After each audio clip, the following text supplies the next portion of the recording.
Oh, hi everyone, it's Bob from Rye Field Models. Welcome back to the channel and to the next stage in the Sherman Crab Flail Tank build. This is heading towards the end. This pretty much, yeah, it's pretty much getting there. So without further ado, let's get over to the bench and we'll have a look.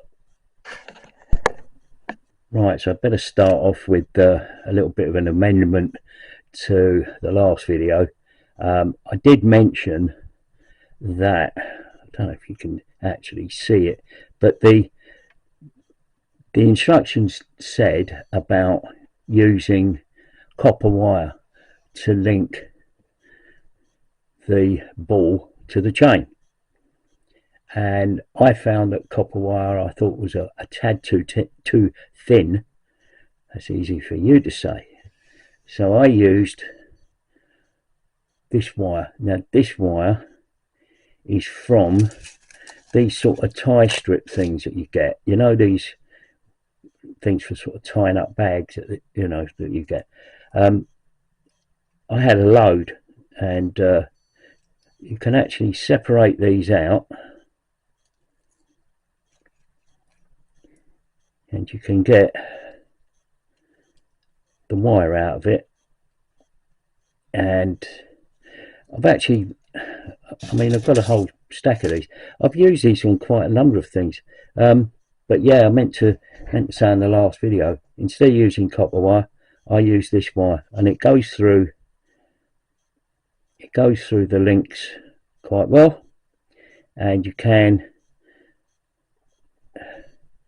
join it together like that, and you can get it through the balls. It's actually, I think it's a better wire to use. I've now got the bar, the balls and chain roller in place, and the other section of that assembly is all done now, including all of these rollers underneath that help steady it all, I suppose. One of the things I'm trying to do is get my head around why they ended up with the design that they ended up with. There's lots of other designs out there because obviously there was lots of development, but yeah, I'm just trying to get these changed. But that's now all in place.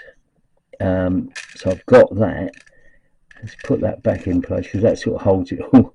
It's the only way to sort of store it. So I've got that all done. Bear with me, and I'll just move this out of the way.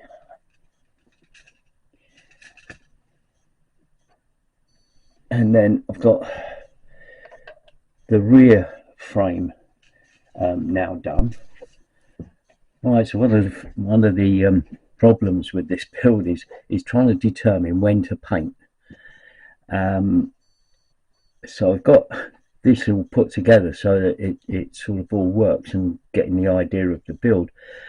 But the problem that I've now got is that really I think I should have possibly painted the roller first before putting the chains on, and left the chains on till the very last minute. In hindsight, I think that's what I should have done, and then I could have painted all of this, got everything painted, in the last minute added the chains.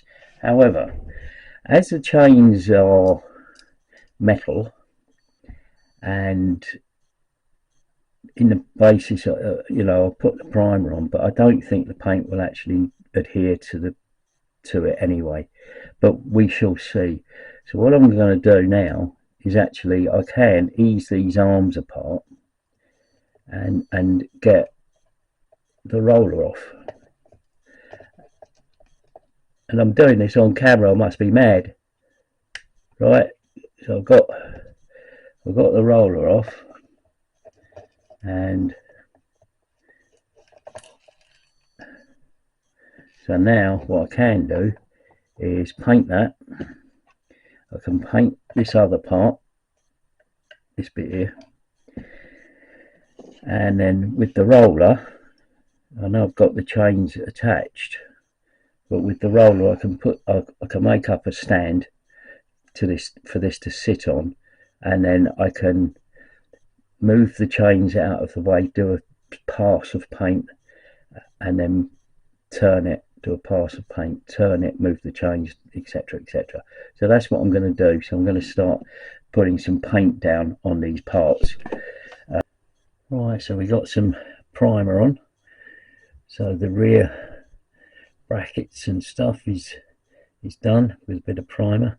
There's a bit of a gap there where I had it clamped, but when I go over it again with the second coat, I'll just cover that over as well. And not only that, it doesn't matter if I don't, because obviously that'll get covered over with colour when I do that. These brackets here are where it mounts onto the side of the Sherman, and these straight pieces here line up with the armour on the side of the Sherman hull.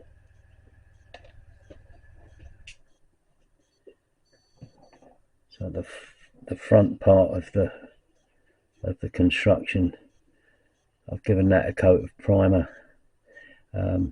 It'll need a second coat, or at least it might do. I'll give it a coat of colour and see what happens. I think it'll be fine, but that's now all done in primer. I'll put that one away. And of course the thing that I had problems with, or I thought I might have problems with, was the balls and chains on the roller. And let's get that further back. So I made up this framework, this jig, and found a piece of sprue that actually would fit through the roller. This is all made out of sprue and bits of offcuts of plastic card, just to give it something to hang on to, so that the balls and chains would drop down while I'm painting them. The whole thing's got a good coat of black primer on it. I'll probably have to do more to it, but I'm not sure at the moment.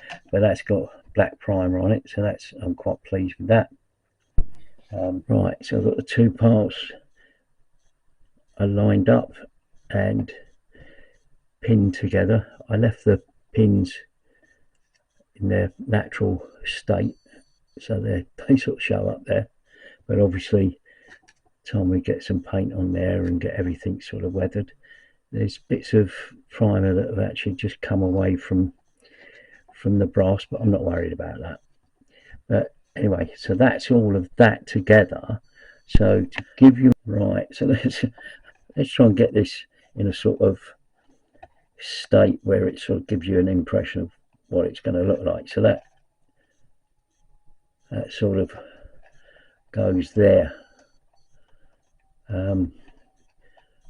Seem to be putting it in the shadows. Hey, the shadow, cliff in the shadows.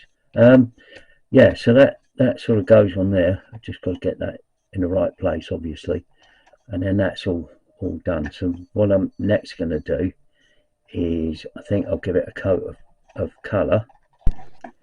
Right, so if you've watched some of my videos before, you will recognise this stand, and we're back using it again. So in this case, what we've got is the actual flail arms in place, and we've now got the brackets lined up here.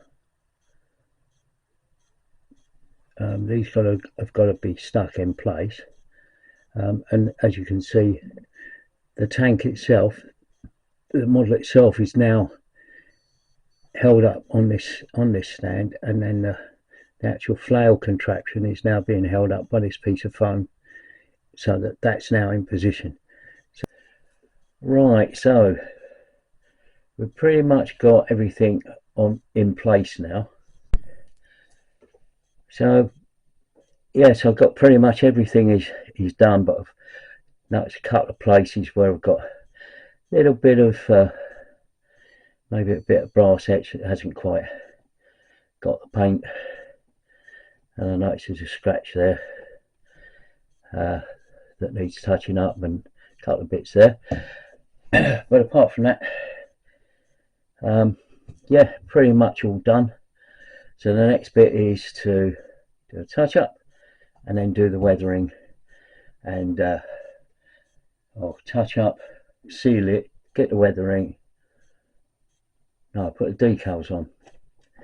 Yeah, seal it, put the decals on, do the weathering. Anyway, I hope you found this build interesting. I know I have doing it. But anyway, I'll see you on the next video, which will be the final reveal.